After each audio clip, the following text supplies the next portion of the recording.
Mga kababayan, mainit ang ating issue ngayon. Okay? Paki-share ninyo, Miss Ina, May Perez, Jazz, at marami pang iba. So, thank you for being there.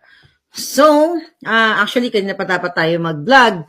Kaya lang, galing po ako sa police kung saan pinablatter o nireport ko si Lisa Ahas Araneta Smugs. Okay?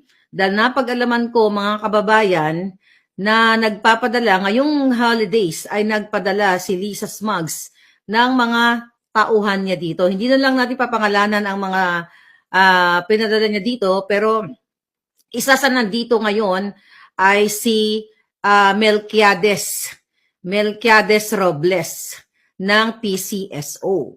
Okay? At napag-alaman natin, mga palangga, hindi natin alam kung ang ginamit ba niyang pagpunta sa Amerika ay ang regular passport niya